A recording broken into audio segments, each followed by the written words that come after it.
Hello my dear students, magnetic effect of current and magnetism matter. इस chapter का हम लोग ऑब्जेक्टिव कर रहे हैं माय डियर। 2 क्लासेस आपकी ऑलरेडी हो चुकी है जिसमें हम लोगों ने मैग्नेटिक इफेक्ट ऑफ करंट के कुछ थ्योरेटिकल ऑब्जेक्टिव क्वेश्चंस किए हुए थे। आज हम लोग मैग्नेटिज्म जो चैप्टर है आपका माय डियर, मैग्नेटिज्म चैप्टर्स के कुछ थ्योरेटिकल ऑब्जेक्टिव क्वेश्चंस करेंगे और इसके बाद जो 2-3 क्लासेस होंगी उसमें जो है इन दोनों चैप्टर से आपके न्यूमेरिकल ऑब्जेक्टिव क्वेश्चंस कराए जाएंगे माय डियर। आज का क्लास शुरू करते हैं माय डियर। देखिए पहले क्वेश्चन की ओर आ जाइए माय डियर। पहला क्वेश्चन देखेंगे आज क्या कहता है हमारा मैग्नेटिज्म चैप्टर का। कहता है कि the magnetic dipole moment of a bar magnet. ध्यान से देखिए अगर आप मैग्नेटिज्म चैप्टर पढ़ते हैं माय डियर तो वहां पे आपको डाइपोल मोमेंट निकालने के लिए 3 फॉर्मूले मैंने आप सभी को पढ़ा रखा है। एक ही वीडियो में 3 मैग्नेटिक डाइपोल मोमेंट मैंने पढ़ाया हुआ है सुबह वाले वीडियो में। जिन्होंने नहीं देखा है जाके जरूर देखिए, प्लेलिस्ट में आपको वीडियो मिल जाएगा माय डियर। तो मैग्नेटिक डाइपोल मोमेंट 3 चीज़ों के लिए हम लोग निकालते हैं। इलेक्ट्रिक डाइपोल मोमेंट सिर्फ एक ही होता है। इलेक्ट्रोस्टैटिक्स में जब आप पढ़ते हैं तो वहाँ पे चार्जेस की वजह से इलेक्ट्रिक डाइपोल मोमेंट हम लोग कैलकुलेट करते हैं और वो सिर्फ एक ही होता है, P = Q × 2L। लेकिन माय डियर जैसे आप मैग्नेटिज्म चैप्टर में आते हैं तो यहाँ पे आपको 3 डाइपोल मोमेंट पढ़ना होता है। एक होता है बार मैग्नेट का, दूसरा होता है करंट कैरिंग लूप का, मतलब एक कॉइल है जिसमें करंट फ्लो हो रहा है तो वो भी एक मैग्नेट की तरह ट्रीट होता है तो उसमें भी डाइपोल होता है तो उसका डाइपोल मोमेंट कितना होता है। और तीसरा कि एक इलेक्ट्रॉन ऑर्बिट में मूव करता है, कक्षा में इलेक्ट्रॉन मूव करता है माय डियर, तो वो भी क्या हो गया, ऑर्बिटल करंट जनरेट होता है वहां पे। मतलब किसी ऑर्बिट में अगर आप करंट फ्लो हो रहा है, ऑर्बिट के अंदर कक्षा में इलेक्ट्रॉन माय डियर मूव करेगा तो इलेक्ट्रॉन के चलने को हम लोग करंट बोलते हैं। और एक ऐसा मोशन होता है, मतलब सर्कुलर मोशन होता है, तो एक लूप बन गया जिसमें इलेक्ट्रॉन मूव हो रहा है। तो इलेक्ट्रॉन अगर किसी कक्षा में चलता है तो वहाँ ऑर्बिटल करंट जनरेट होता है और उसकी वजह से वहाँ पर मैग्नेटिक फील्ड का कॉन्सेप्ट जनरेट होता है और वो भी एक मैग्नेट की तरह ट्रीट होता था। उसका मैग्नेटिक डाइपोल मोमेंट फिर कितना होता है, ये 3 डाइपोल मोमेंट हमने आपको एक ही क्लास में पढ़ा रखा था माय डियर। ठीक है, तो ये सारे ऑब्जेक्टिव क्वेश्चंस में आते हैं और साथ में 2 मार्क्स एग्जाम में भी ये सारे क्वेश्चन आते हैं। तो पहला क्वेश्चन हमारा देखेंगे क्या कहता है कि बार मैग्नेट का आपको छड़ चुंबक का द्विध्रुव आघूर्ण बताना है। किसका बताना है, छड़ चुंबक का, बार मैग्नेट का। तो अगर बार मैग्नेट आपसे कहेगा तो बार मैग्नेट का डाइपोल मोमेंट होता है कैपिटल M बराबर छोटा m × 2L। कैपिटल M = छोटा m × 2L होता है। कैपिटल M से हम लोग मैग्नेटिक डाइपोल मोमेंट को, चुंबकीय द्विध्रुव आघूर्ण को दिखाते हैं। छोटा m हमारा होता है पोल की स्ट्रेंथ होती है, ध्रुव प्रबलता जिसे बोलते हैं वो होता है छोटा m, और 2L हमारी चुंबकीय लंबाई। चुंबकीय लंबाई कहने का मतलब हो गया कि नॉर्थ और साउथ पोल के बीच की डिस्टेंस होती है माय डियर। तो ये हो गया m = m × 2L। किसका डाइपोल मोमेंट होता है, मतलब छड़ चुंबक का। कहाँ दे रखा है ऑप्शन में, बोला सर ऑप्शन नंबर कहाँ दे रखा है, छोटा m × 2L। बोला सर ये रखा है। ठीक है, तो हमारा आंसर क्या हो जाएगा, बी नंबर हो जाएगा। अगले क्वेश्चन पे आते हैं। सेकंड नंबर क्वेश्चन कहता है कि magnetic dipole moment of current carrying loop. अभी मैंने आपको सब कुछ समझाया। अब की बार कह रहा है कि एक लूप है जिसमें धारा बह रही है, तो धारावाही जो लूप होता है उसमें कितना चुंबकीय द्विध्रुव आघूर्ण उत्पन्न होगा वो आप बताइए। तो अगर धारावाही लूप होगा तो धारावाही लूप का चुंबकीय द्विध्रुव आघूर्ण होता है करंट × एरिया। उस लूप में कितना करंट फ्लो हो रहा है और उस लूप का एरिया कितना होता है, इन 2 बातों पे निर्भर करता है। साथ ही नंबर ऑफ टर्न पे भी डिपेंड करता है। तो अगर n यहाँ लगाना चाहे तो NIA लिख दें, अगर एक ही फेरा है, एक ही फिर टर्न है तो फिर केवल IA लिख देंगे। तो बोला कहाँ दे रखा है I × A, बोला सर ऑप्शन नंबर ए ही क्या है हमारा करेक्ट आंसर हो जाएगा। किसके लिए केस में, देखिए मैं शुरू में फिर से बोल रहा हूं आपको, magnetic dipole moment bar magnet का पूछेगा, छड़ चुंबक का, तो छोटा m × 2L, और अगर धारावाही लूप का पूछेगा तो I × A। ऑब्जेक्टिव क्वेश्चन में गलतियां आपसे हो सकती हैं, इसलिए मैं बार बार इस बात को दिखा रहा हूं, आपको समझा रहा हूं कि छड़ चुंबक लिखा हुआ है कि धारावाही लूप लिखा हुआ है, आपको इसका ध्यान रखना ही होगा माय डियर। आगे बढ़ते हैं। थर्ड नंबर क्वेश्चन काफी इंपॉर्टेंट है, आपके एग्जाम में पूछा जा चुका है। क्वेश्चन कह रहा है कि the SI unit of pole strength is my dear. ध्रुव प्रबलता जो हमारे छोटा m होता है, छोटा m, इस छोटे m की आपको SI यूनिट पूछी जा रही है। क्या पूछी जा रही है, छोटे m की ध्रुव प्रबलता की SI यूनिट। तो कितनी होती है, याद रखना है, एम्पियर × मीटर। कितनी होती है, एम्पियर मीटर होती है। तो बोला कहाँ दे रखा है एम्पियर मीटर, बोला ये रहा सर एम्पियर इंटू मीटर। अगर एम्पियर मीटर स्क्वायर कर दीजिएगा तो ये पोल स्ट्रेंथ, ये हो जाएगा आपको डाइपोल मोमेंट। डाइपोल मोमेंट का क्या हो जाएगा unit, ampere into metre square. My dear आया बात समझ में। एम्पियर मीटर स्क्वायर किसका यूनिट हो गया, बोला सर डाइपोल मोमेंट का, कैपिटल एम का, और छोटा एम का कितना हो जाएगा, एम्पियर मीटर। तो हमसे छोटा एम ही पूछा जा रहा है, पोल स्ट्रेंथ की पूछी जा रही है, तो छोटा एम कितना हो जाएगा, एम्पियर इंटू मीटर हो जाएगा माय डियर। ये कूलम इंटू मीटर क्या होता है, बोला सर कूलम इंटू मीटर हम लोग आपको इलेक्ट्रोस्टैटिक्स में पढ़ चुके हैं माय डियर।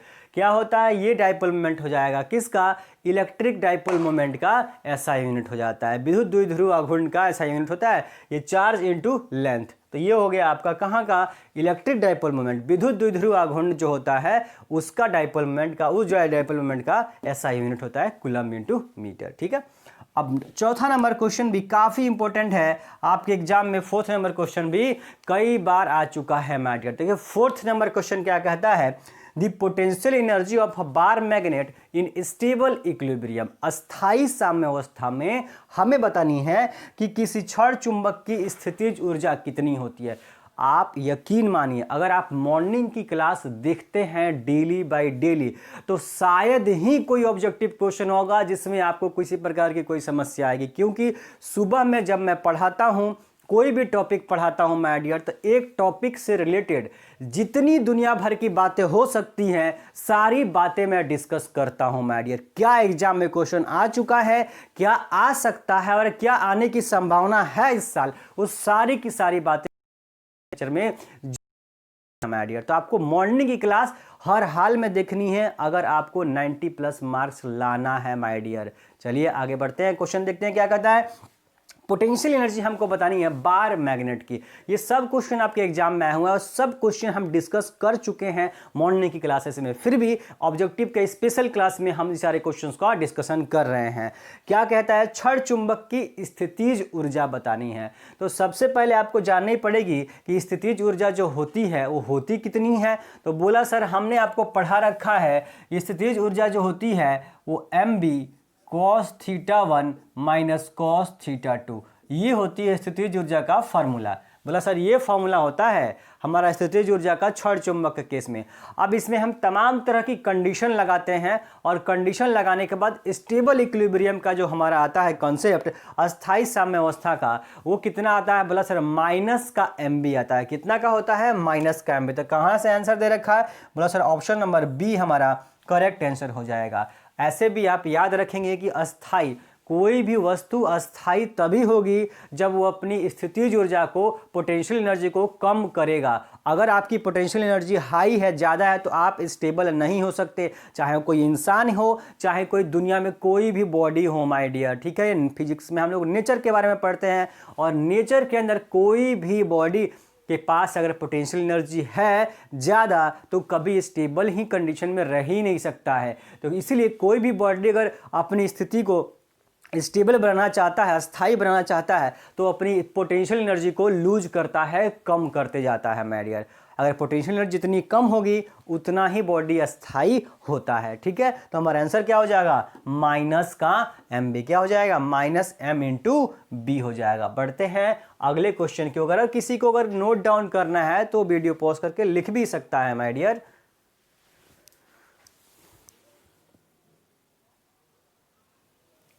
अगले क्वेश्चन में बढ़ते हैं माय डियर। पांचवा नंबर क्वेश्चन क्या कहता है, देखिए the permeability of ferromagnetic substance. देखिए माय डियर वो टॉपिक आ गया जो मैग्नेटिक सब्सटेंस का टॉपिक आ गया। इस साल इस इंपॉर्टेंट टॉपिक को सीबीएसई बोर्ड ने हटा दिया है, लेकिन हर साल ऐसा कोई साल नहीं होता है माय डियर एग्जाम के अंदर, स्टेट बोर्ड के जो भी एग्जाम होते हैं हर स्टेट बोर्ड के अंदर ये क्वेश्चन आता ही आता है माय डियर। यहाँ से हर साल क्वेश्चन आता है, हर साल। ये मोस्ट इंपॉर्टेंट टॉपिक होता है मैग्नेटिक सब्सटेंस। लौह चुंबकीय, अणु चुंबकीय, प्रतिचुंबकीय, तीन तरह के हमारे चुंबकीय पदार्थ होते हैं। उन तीनों तरह के चुंबकीय पदार्थ के एग्जाम्पल्स और इनकी गुण आपको याद होने चाहिए। यहां से क्वेश्चन हमेशा आता है। तो खैर बिहार बोर्ड में हटा नहीं है, तो आपको ये बातें जाननी ही होगी माय डियर। बढ़ते हैं 5वें नंबर क्वेश्चन पे। कहता है कि the permeability of ferromagnetic substance, लौह चुंबकीय पदार्थ की चुंबकशीलता आपसे पूछी जा रही है। तो चुंबकशीलता का मतलब ये हो गया कि वो अलाउ करता है चुंबकीय फोर्सेस को लगाने के लिए। चुंबकशीलता, परमिएबिलिटी का मतलब यही होता है कि मैग्नेट या मैग्नेटिक फील्ड अलाउ करता है मैग्नेटिक फोर्सेस के लिए माय डियर। तो इस सबसे ज्यादा किस में होती है? बोला सर फेरोमैग्नेटिक सब्सटेंस में होती है सबसे ज्यादा। तो बोला सबसे ज्यादा फेरोमैग्नेटिक सब्सटेंस में होती है। तो आप ऑप्शन से टिक कर सकते हैं कि सबसे ज्यादा कहां पे वैल्यू दिख रहा है। अगर आपके दिमाग में ये है कि सर जो चुंबकशीलता होती है वो सबसे ज्यादा लौह चुंबकीय पदार्थों में ही होती है, फेरोमैग्नेटिक सब्सटेंसेस में होती है, तो आप ऑप्शन से बता सकते हैं कि सबसे ज्यादा कहाँ है। बोला यहाँ एक से तो कम ही दिख रहा है, यहाँ एक से यहाँ कम दिख रहा है, यहाँ एक से ज्यादा दिख रहा है, यहाँ एक दिख रहा है, और यहाँ एक से बहुत बहुत ज्यादा दिख रहा है। इसका मतलब सबसे ज्यादा तो यही दिख रहा है। तो आप डायरेक्टली क्वेश्चन का आंसर कर देते एक से बहुत बहुत ज्यादा। तो आपको याद भी वैसे होना चाहिए। फेरोमैग्नेटिक सब्सटेंस की मैग्नेटिक परमिएबिलिटी बहुत अधिक होती है, चुंबकशीलता का मान बहुत अधिक, एक से बहुत बहुत अधिक होता है माय डियर। एक से अधिक होता है किसका?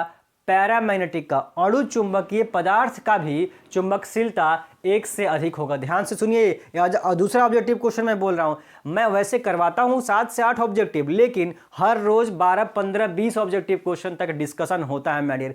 एक ऑब्जेक्टिव क्वेश्चन से कई सारे ऑब्जेक्टिव क्वेश्चन मैं बनाता हूं और हर क्वेश्चन का डिस्कशन आपके साथ होता है। यहीं पे अगर आपसे पूछा जाता है कि पैरामैग्नेटिक सब्सटेंस की अणु चुंबकीय पदार्थ, अणु चुंबकीय के लिए अगर हमसे कह रहा होता तो हम आंसर टिक करते डी, एक से अधिक। एक से अधिक चुंबकशीलता होगा किसका? अणु चुंबकीय पदार्थ का। लेकिन लौह चुंबकीय पदार्थ का एक से बहुत बहुत अधिक होता है, तो ज्यादा आंसर हो जाएगा कौन? हमारा पहला नंबर आंसर हो जाएगा। अब ये मोस्ट कॉमन क्वेश्चन है 6 नंबर, जो अक्सर एग्जाम में पूछा करता है कि भाई निकेल कौन सा पदार्थ होता है?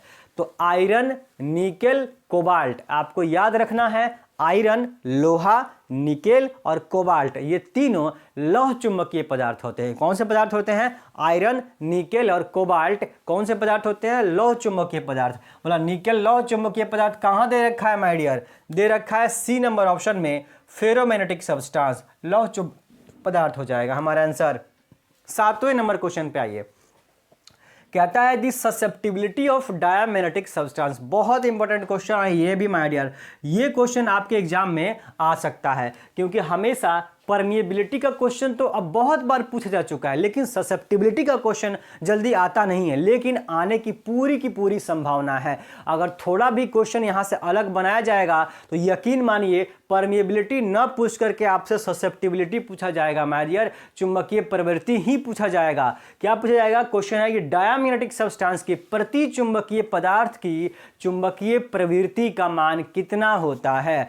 Diamagnetic substance, paramagnetic substance, ferromagnetic substance, प्रतिचुंबकीय, अनुचुंबकीय, लौह चुंबकीय। तो प्रतिचुंबकीय पदार्थ का जो आपका ससेप्टिबिलिटी होता है वो ऋणात्मक होता है। कैसा होता है? ऋणात्मक, निगेटिव होता है। आपको याद रखना है, डायमैग्नेटिक सब्सटेंस, प्रतिचुंबकीय पदार्थ की ससेप्टिबिलिटी ऋणात्मक होती है माय डियर।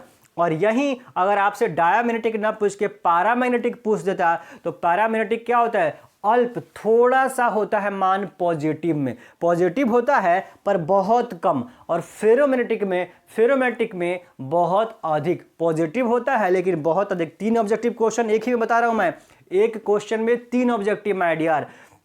ससेप्टिबिलिटी के वैल्यू, चुंबकीय प्रवृत्ति का जो मान होता है वो डायमैग्नेटिक सब्सटेंस के लिए ऋणात्मक होता है। ठीक है, डायमैग्नेटिक के लिए ऋणात्मक, प्रतिचुंबकीय के लिए ऋणात्मक हो गया, निगेटिव हो गया। और अणु चुंबकीय के लिए आपसे पूछा जाए, पैरामैग्नेटिक के लिए पूछा जाए तो स्मॉल पॉजिटिव वैल्यू, थोड़ा सा धनात्मक, एकदम अल्प धनात्मक होता है। ये नेगेटिव होगा, वो धनात्मक होगा, पॉजिटिव होगा, लेकिन पॉजिटिव में भी मान कम होगा एकदम। और लास्ट नंबर में लौह चुंबकीय, फेरोमैग्नेटिक सब्सटेंस उसमें ससेप्टिबिलिटी का मान धनात्मक भी होगा और बहुत ज़्यादा भी होगा माय डियर। ठीक है, तो हमारा आंसर क्या हो जाएगा, डायमैग्नेटिक सब्सटेंस का बोला सर, आंसर हो जाएगा डी नंबर, ऋणात्मक होगा हमारा। कैसा होगा, ऋणात्मक होता है माय डियर। ठीक है, अगर ये बी नंबर जो आंसर है वो किसके लिए हम लोग टिक करते, बोला हमसे लौह चुंबकीय पदार्थ अगर पूछता, फेरोमैग्नेटिक पूछता, तो फेरोमैग्नेटिक का चुंबकीय चुंबकशीलता और ये चुंबकीय प्रवृत्ति दोनों ही क्या हो जाएगा, बहुत अधिक हो जाता है, बहुत अधिक होता है। तो ये आंसर हमारा क्या होता है, फेरोमैग्नेटिक के केस में ये हो जाता है। आया बात समझ में।